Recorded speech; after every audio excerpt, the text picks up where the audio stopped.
Hello guys, ngayon guys ituturo ko naman sa inyo ang basic na pagbabaluktot ng PVC pipe. Ito guys, itong pipe na to ay ginagamit sa electrical. Yan guys, ang una ko guys ginamit is spring muna. Ayan guys, mabilis lang siyang baluktutin. Maano lang naman siya. Ayan, ganito na lang natin siya. Ayan, dahan-dahan mo lang guys kasi minsan napuputol din siya pag nasobrahan. Ayan guys, baluktot na siya. Naging na siya.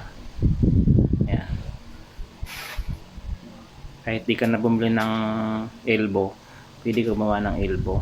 Ayan guys, tapos gagamitin ko naman itong blower. To option tayo guys. Pero marami naman guys option. Halimbawa wala kang binder, wala kang blower, pwede naman guys yung mga papel guys, papel o torch, basta mainit mo lang yung tubo. Ayan, initin muna natin to. Ayan, initin ko lang siya. Initin lang natin guys na medyo yung malambot talaga siya, huwag kainit, para pag binaluktot mo madali lang. Pero dapat guys may ka rin ng basahan na basa, yung basang basahan, para pag binaluktot mo na, pag inan mo na sa lagyan mo na guys ng basahan para hindi na siya bumalik. Ayan guys, kung baka sa aking channel, paki-subscribe mo at paki-click mo rin ang bell button. Maraming salamat guys sa panonood ng aking video. At sa lahat guys na nagsusubscribe sa aking YouTube channel at sa aking FB page, maraming salamat sa inyo. Ayan guys, unti-unti ko na siyang idinidiin para bumaluktot na yan. Ayan.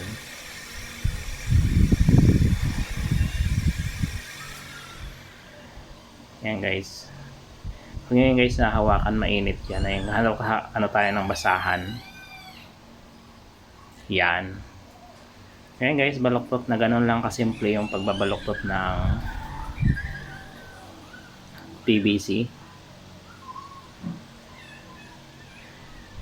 Ayan guys, kung baka lang sa aking YouTube channel, baka pwedeng paki-subscribe mo. Ayan, ito na guys, ayan na.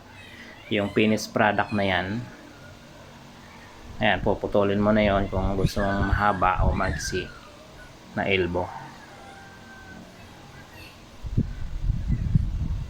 Ayan guys, dito na lang ulit. Maraming salamat sa panonood.